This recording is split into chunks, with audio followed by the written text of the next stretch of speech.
За сайн байцгаана. Тэгэхээр өнөөдөр би та бүхэнтэйгээ Хятадын роботын хөгжил ямар үе дээрээ явж байгаа талаар ярилцах болно. Тэгээ бичлэгээ эхлэхийнхаа өмнө болохоор надад ирсэн чатанд хариу өгч. За энэ чат нь болохоор Хятадд сурж байгаа оюутан дүүгээс ирсэн чат байлаа. Тэгээд миний бичлэгийг үздэг юм аа. Тэгээ Хятадд болохоор ер нь бол жоохон гадуурхагдаад байгаа. Тэгээд ер нь хүмүүсийнх нь ярьж байгаа юмнууд таалагдахгүй байгаа. Тэгээд Хятад хүмүүс ч гэсэн нэг тийм сайн хүмүүс биш байлаа. Би зөндөө олон бичлэг цуглуулсан. Тэрний талаар ингээд хамтдаа ярилцах уу ингээд ер нь бол миний бичлэгэн дээр хамт ормоор байна гэсэн утга агуулгатай байна гэж би ойлгосон. Гэхдээ дүүд хэлэхэд болохоор ер нь бол хамгийн ихэнд хичээлээ сайн сураарай. Тэгээд ах хүний хувьд нэг зүйлийг одоо ингээд чин сэтгэлээсээ хэлмээр байна. Тэр нь болохоор бид нар одоо хэн нэгэн дургу боллоо гэх те үзий ядаад хараад зүхээд суугаад байж бас болохгүй. Тэгээд тэгж суугаад байвал өөрөөсөө тэдний хүсэж байгаа шиг тийм харанхуй бүрэнхий бүдүүлэг тийм хүн болчих шүү дээ те. Гадаадд ч бай, дотоодд ч бай одоо хүмүүс чиний үгийг одоо үйлдэлийг чинь байн харж гин. Тэгэхээр чамайг муулах болгонд хэрэлдээд муудалцаад байвал бас чи одоо тэдний төвчний хүн л болчихно гэсэн үг. Тэгэхээр одоо чиний үзүүлэх ёстой хариулт чинь болохоор ер нь бол өөрийгөө хөгжүүлэх байх ёстой тий. Сурч болох бүхэл мэдлэгийг сур. Тэгээд өөрийгөө бусдаас ялгаруул юм нэгээрээ байдаггүй. Өнөөдөр чамайг үл ойшоож байгаа хүмүүс маргааш чиний амжилтанд алмаараа сууж явах чинь билүү те. Одоо оюутан байгаа дүү нарын хувьд одоо та нарын үе удахгүй хүрээд ирнэ. Тэгээ тэр үед болохоор их өрнөө хөгжүүлэхийн тулд боловсон хүчин та нар байх ёстой. Тэгээд аав ээжийнхаа хөлс хүчээрээ ингээд олсон мөнгөөр одоо гадаад сурж байгаа дүү нар бол зөндөө байгаа. Тэтгэлгээр сурж байгаа ч гэсэн идэж ууж байгаа юмнууд чинь мөнгийг болохоор аав ээж нь өгж байгаа. Тэгэхээр аав ээжийнхаа ачийг харуулах хамгийн зөв арга нь болохоор онц сурч мэдлэг чадвараараа ялгарч үзэн ядаж доромжилж байгаа хүмүүсийг үгээр биш амжилтаараа гайхшруулсан тийм мундаг хүн байгаасаа гэж хүсэж байна. Тэгээд хичээлээ сайн хийцгээгээрээ. Тэгэхээр одоо үргэлжлүүлээд роботын хөгжил дээрээ оръё. Тэгэхээр Хятад улсын техник технологийн хөгжил нь үнэхээр өөр төвшөнд байгааг бүгдээрээ харж байна те. Дрон технологиос ахуулаад хиймэл оюун ухаан тэгээ хүн дүрст робот нь маш хурдан хугацаатай хөгжиж байна. Жишээ нь Хятадын томоохон компани болох DJI дроны зах зээлийн ихэнх хувийг эзэлдэг. Тэдний дронууд хамгийн сүүлийн үе үзүүлэлттэй бөгөөд дэлхийн олон оронд ашиглагдж байна. Одоо бидний ашиглаж байгаа Pocket 3 эсвэл одоо энэ нэг гар мар байгаа шүү дээ. Бүгдээрээ DJI-аас гарч ирж байгаа тийм микрофон айгуу сайн байна. Тэгээд одоо камернууд, гарнууд, дронууд бүгдээрээ маш сайн байна тийм. Одоо дрон энэ юмнуудаас гаднаас одоо ресторанд, хоолнд, ширээнд хоол хүргэдэг роботууд байдаг тийм. Монголд бас ороод ирсэн. Тэгээд Хятад бас одоо хоолны газруудаас гадна одоо буудлууд хүртэл хоолыг ингээд роботууд хүргэж өгч байна. За тэгээд автоматар өөрөө зогсдог хагас болон бүрэн автомат машинууд байна. Хятадууд одоо айгуу сайнаар ер нь бол маш сайн хөгжүүлж байна. Хятадын Баядуугийн Аполло төслийн өөрөө жолоодлоготой таксинууд бас гараад эхэлсэн байна. Тэгээд саяхан бас Хятадын хаврын баярын үеэр хүн шиг роботууд алхаж өсөрч тулааны спортын одоо үзүүлбэр үзүүлж байна те хүүхдүүдтэй хамт. За тэгээд тэр нь бол дэлхийг гайхшруулж байна. Роботуудын хувьд за хүний хийж чадах маш нарийн хөдөлгөөнүүдийг хийж байсан нь олон улсын анхаарлыг 2024 оны 8 сард Бээжин хотод болсон дэлхийн роботын үзэсгэлэн дээр болохоор хамгийн сүүлийн үеийн хүн дүрст роботуудыг танилцуулсан. Тэнд үзүүлсэн зарим роботын хөдөлгөөн үнэхээр хүнтэй адилхан харагдсан те. Гэхдээ яг ингээд үзүүлээд байгаа үзүүлбэр бас бодит хэрэглээ хоёр бол шал ондоо байгаад байгаа. Өнөөдөр би та бүхэндээ одоо яг бодит амьдрал дээр ашигласан одоо нэг инфлюенсер залуугийн бичлэгэн дээр ярилцах болно. За тэгэхээр нэг ийм бичлэг байна. За энэ болохоор энэ залуу болохоор одоо Хятадд одоо хамгийн сүүлийн үеийн үзүүлэлттэй гэсэн 4 одоо хүн дүрст робот дээр туршилт хийсэн байна те. За тэгээд ер нь бол түрээсэлж авсан гэж байна. Яг худалдаж бол аваагүй. Гэхдээ түрээсэн ч гэсэн нэлээд үнэтэй хэдэн 10,000 вон одоо хэрэгэлсэн шаардлагатай болсон түрээс нь бол тийм байлээ гэж байна. Нэг өдрөөр нь бол түрээслээд авсан баг. Тэгээд юу чаддгийг нь харах гад. За тэгэхээр нэг мэдээ дуулгахад болохоор энэ 4 төрлийн робот болохоор бас худалдаанд харж байгаа гэж тэгжсэн баха.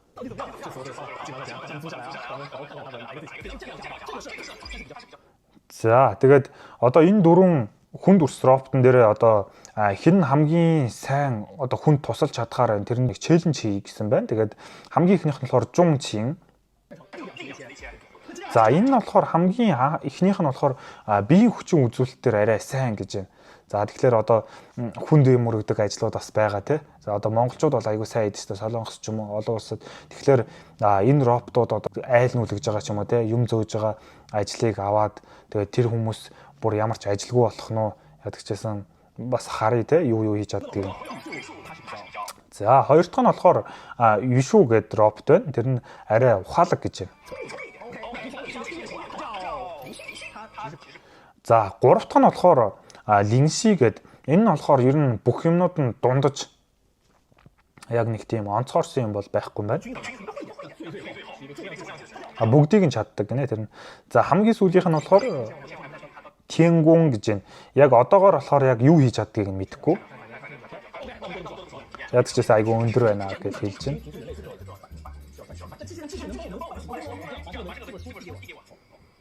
За тэгэхээр энэ дөрвөн роботон дээр одоо роботыг бол хүмүүс офисын нөхцөлд, гэрийн нөхцөлд гэдэг ер нь бол ашиглана шүү дээ. Тэгэхээр офис дээр ямар тус хүргэж чадах нь гэдгийг нь одоо харах гэж байна. Хамгийн ихэнд болохоор бичиг баримт одоо дамжуулах өгөх тал дээр одоо чадах нь яах нь гэдгийг харж байна. За юм дамжуулж өгөхдөр бол ер нь нэг сайн байсангүй те дамжуулж өгч чадахгүй ингээ барь байгаад байна. За тэгээд ус онгоолгоод өг гэж байна. Ус онгоолгож бас зүгээр гараа ингээд сунгаад л тэгээ байрч чадахгүй байна, онгоолгох чадахгүй байна гэдэг чинь. За цонх хаачих гэж байна.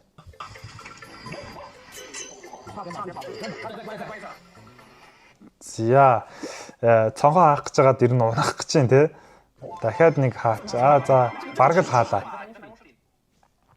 За тэгэхээр Жун Чин гэдэг нөгөө нэг биеийн хүчний юм хийж чаддаг робот нь гэсэн шүү дээ тий. За чи оффист юу хийж чадах вэ гэдээ асуусан чинь.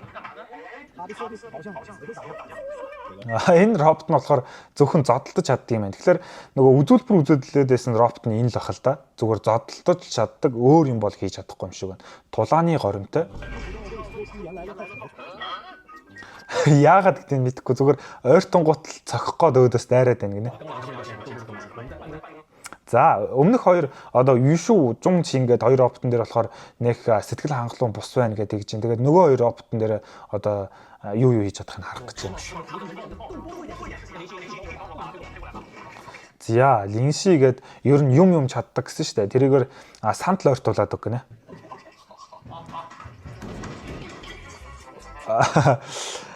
Сантал бол ер нь бол ойртуулахын хувьд ойртууллаа. Гэхдээ бас тэнцвэр жоохон муутай юм байна тий.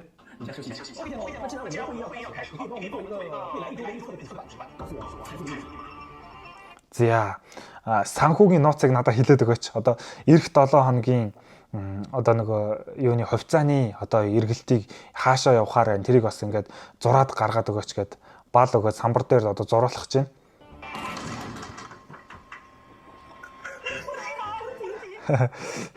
Ер нь цогчлоо тий. Балаа цогчлоо, самбраа цогчлоо.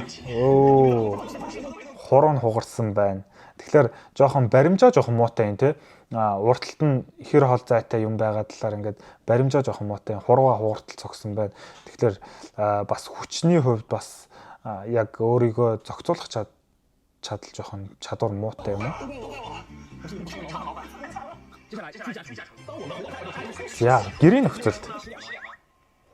За хамгийн ихэнд нүүр угааж чадах уу гинэ. Гэхдээ ер нь бол хөдөлгөөнийг нь бол хийгээд байна те. Нүүр угааж чадах уу гэсэн чинь. Тэгээ яд ч гэсэн нүүрээ арчуулах чинь те. За нүүр угаагаад өгөл гэдэг. Нүүрийг нь цогчлоо. Микрофоныг нь цогцсон юм.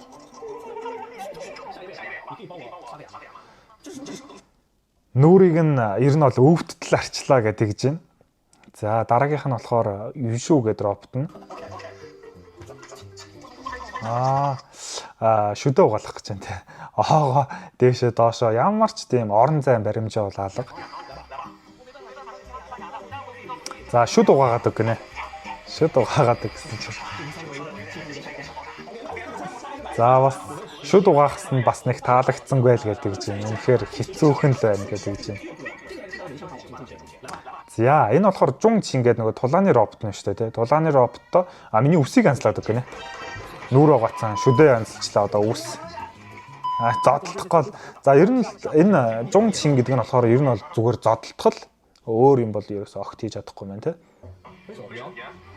За тэгээд Tiangong гэдэг роботоос нь болохоор чи яг юу хийж чаддаг вэ гэж асууж байна. Тэгсэн чинь гараараа ингээд далалж гин. Тэгээд гар барьж чадах юм байна. Түрүүн хуруугаа хугалдаг. За сахал аваадаг гинэ. Сахал аваадаг гэсэн чинь ер нь бол сахал авах биш нэг хутга ингээд дүрх гээд байгаа юм шиг нэг л эвгүй сахал. Тэгэхээр ер нь бол хараад байхад тийм деталь юмнуудыг бол робот одоогоор хийж чадахгүй юм шиг харагдаж байна. Тэгээ ер нь бол биеийн хүчний ажил хийж чадна ч гэж байгаа гэсэн ер нь бол энгийн сандал түрхтэр хүртэл айгу хэцүүхэн л харагдаж байна. За тэгээд одоо амралтын үед одоо ямархуу биднэрт одоо ингээд тухтай байх тал дээр юу хийж чадах талыг харж байна те. Идэх юм одоо ингээд дамжуулаад өгөөч гэж байна. За идэх юм дамжуулж чадахгүй байна. Түрүүний линши гэдэг юмыг хийж чаддаг робот нь гэсэн зүгээр ингээд идэж уух юм хүртэл ингээд төхөлж өгч чадхааргүй тийм байна. За юшүү юшүү нь болохоор за яг ингээд хоёр гар дээр бариад өгч чадах юм байна. За нэг гар дээр чадах нь уу? Нэг гар дээр ч гэсэн ингээд тогтоогоод. Гэхдээ эн чинь ер нь энгийн зүйл биш үү те тогтоогоод. За дараагийнх нь болохоор энэ бүтээлгийг бие дээр бүтээгээд өгөөч гинэ. За. За энэ юм чаддаг гэсэн линши бол нэг тийм сайн бол биш байна те. Дээр нь бүтээгээд өгч гэсэн чинь бүтээж болж чадахгүй байна. За юшүү нь болохоор унлаа. За яадаг ч гэсэн гэхдээ бүтээгээд өгчлөө яадаг ч гэсэн. Зя одоо нөгөө зодтолдог роботороо массаж хийгээд өгөөч гэсэн чинь. Өвдөж гин гинэ. Ер нь бол тоглоомоор хийсэн үү яасан мэдэхгүй байна. Яадаг ч гэсэн харахад бол нэг хүчтэй зогсонгүй. Гэхдээ робот болохоор арай ондоо байдаг бах төмөр болохоор яадаг ч гэсэн айгүй өвдөж гин л гээл тэгж байна. Тэнгүүтээ Tiangong гэдэг хамгийн өндөр роботороо надад массаж хийгээд өгөөч гэсэн чинь дайжгүй байна гинэ. Ер нь дайжгүй байна. Яа. Тэгэхээр нэг ийм бичлэг байна те. Тэгээд тэрнээс гаднаас зөндөө олон бичлэгнүүд байлаа л те. За ингээд нэг охтуудын бас өөрсдөндөө хэрэгжилж байгаа бичлэгнүүд байсан. Одоо яг үзүүлж байгаа бичлэгнүүд дээр бол хүн дүрс роботууд нь айгүй гоё харагдаж байна те. Зөндөө юм хийж чадж байна. Байлдааны одоо зэвсэг одоо ингээ байлдах чиглэлээр бас ашиглаад хийж байгаа тийм бичлэг байлаа. Тэгснэ одоо саяны цагаан сараар гарч байгаа тулааны бичлэг бас байсан.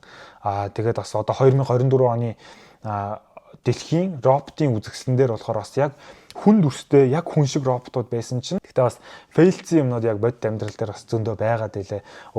Яг тэднийг нь үзүүлбэр тал дээр үзүүлэнгүүт ямар гоё яваад байгаа юм бэ? Үнэхээр хөгжиж гин гэж байгаа ч гэсэн саяны бичлэгнээс тэгээ өөр хид хідэн түрээссэн тийм одоо хятад инфлюенсеруудын одоо Монголд бол орж ирээгүй шүү дээ. Тэгэхээр хятад хүмүүсийн бичлэгийг л үзэн тэндээс түрээссэн хүмүүсийн бичлэгийг үзэхээр яг ингээд хид хідэн дутагдaltaй талууд зөндөө байлаа. Гэхдээ ер нь бол хятад бол хамгийн сүүлийн үеийн гэж явж байгаа байх. Дэлхийн нийтээр гайхаж байна те. Гэхдээ бас яг хүн болгоны бодож байгаа шиг тийм өндөр түвшинд арай очоогүй байна гэж бол би харж байна. За тэгээд 2024 оны тэр бичлэг одоо ингээд хүн дүрс роботууд дээр бас нэг жоохон фейлцсэн юм нь болохоор хоёр хүн орж ирээд тэгээд робот шиг одоо хувцлаад косплей хийгээд тэнд явж исэн байлаа. Тэрийг үзэжсэн үзэсгэлэнд байсан хүмүүс өөрсдөө мэдсэн байлаа. Хурж үзээд хацранд нь хурж үзэж хагаад чим жинхэнэ хүн биш тэ гэдгийг мэдсэн. Тэгээд хятад талаас одоо үзэсгэлэн зохион байгуулж байгаа талаас яагаад хүмүүс оруулсныгаа болохоор тайлбар хийгээгүй. За тийм байна. Тэгээд саяны хятад инфлюенсер болохоор ер нь бол одоо офисын нөхцөлд болохоор ус онгойлгох, цон хаах, самбар дээр юм бичгтэй. Тэгээд баримт дамжуулах гэсэн юмнуудыг хийлэглээ. Гэхдээ яг мод шиг уян хатан бус тэгээд зарим дээрээ тэнцвэр алдаж унжийн те. Зарим нь болохоор зөвхөн тулааны горимтой тийм байна. За тэнгүүт гэрийн нөхцөлд болохоор нүүр угаах, шүд угаах, тэгээд хөнжил нөмрүүлэх, хоол гар дээр тавьж өгөх, массаж хийх гэсэн юмнуудыг хийлэглээ. Дуршилт нь болохоор зарим юмнууд нь бол гэхдээ бас гайгүй боллоо тийм массаж сүлд бас ийлж өгöd ах шиг байлаа. Тэр нь бол ер нь бол бас амжилт гэж бодож байна. Тэгтэл бас төгс биш байна л гэж харагдсан. Тэгээд сахал авах одоо тэр одоо хөдөлгөөн бол ер нь бол нэлээд эвгүй харагдаж байлаа. Гэхдээ тэр бол хитрхи деталь ажиллах одоо ер нь бол арай боломжгүй юм байсан болов уу гэж бас харж байна те. Тэгтэл ер нь бол миний бодлоор бид нар бол тэгж одоо тулааны өдөр болгон тулааны үзүүлбэр үзэл тэнцээ эсвэл роботоор хооронд нь хүнтэй зодтолдуулах шаардлага байхгүй шүү дээ. Тэр залуугийн хийсэн туршилт бол ер нь бол миний бодлоор хамгийн амьдралтай ойрхон одоо туршилт байсан болов гэж бодлоо. Биднэрт ингээд робот тим аваад идэж уух юм аваад одоо энийг онгойлгох самбар дээр ийм бичээдэх одоо эдгээр чинь бол хамгийн амьдралтай ойрхон туршилтууд те. Тэгэхээр тэд нарыг болохоор ер нь хийж чадсангүй. Тэгээ биеийн хүчний хувьд миний бодлоор янз бүрийн юм өргөөд хүнд юм өргөөд явах бол одоогоор бол арай худлаа харагдж байлаа. Тэнцвэр жоохон муутай санагдсан. За тэгээд эндээс нэг зүйл тодорхой харагдлаа. Тэр нь үзүүлбэрийн төвшин ба бодит хэрэглээ хоёрын хоорондох зөрүү бол бас нэлээ байна гэж би бас харлаа. За тэгээд бас сая энэ нөгөө нэг хаврын баярын робот үзүүлбэр ер нь бол дэлхийг ингээд гайхшруулсан шүү дээ. Айгуу гоё үзүүлбэр. Тэгээд хүүхдүүд тэгээд роботууд хамтдаа кунфугийн үзүүлбэрийг үзүүлсэн те. Тэгсэн чинь тэрэн дээр болохоор ингээд зайнаас үзүүлбэрийг хүмүүс удирдаад одоо ингээд хөдөлгөөнүүдийг нь хийлгэж исэн гэсэн тийм ярианууд айгүйх явж гин, бичлэгнүүд айгүйх явж гин. Тэгээд тэр нь болохоор яг роботууд өөрөө тэр хөдөлгөөнүүдийг хийгээ тэгээд ингээд явсан биш. Арт талд нь хийжсэн. Тэгээ бас одоо роботууд нь болохоор үзүүлбэр үзүүлж байгаа тайзууд нь дандаа ийм тэгшгэн талбай байгаа. Бидний бодит амьдрал дээр болохоор яг тийм тэгш шалан дээр бол яваад байхгүй. Бид нар бол ингээд шатаар одоо эсвэл монгол шиг нөхцөлд ч юм уу эсвэл зөвхөн монголч биш одоо өөр бүх оронд адилхан явж байгаа л боржуур таараал дээшээ гарлаа эсвэл шат таарлаа эсвэл замд нэг юм таарлаа. Тэгэхэд ингээд саяны роботууд бол орон зайн баримжаа бол ер нь үнэхээр муу санагдлаа тийм байна те. За тэгээд одоогийн байдлаар роботын үйлдвэрлэл болохоор нийлүүлэлтийн хэмжээ хурд хөрөнгө оруулалтаараа бол хятад дэлхийд тэргүүлэх байр суурьтай байгаа. Гэхдээ гэр ахуйн одоо хүн орлох түвшний робот одоогоор ер нь бол бүрэн боловсроогүй байна гэж одоо харж байна.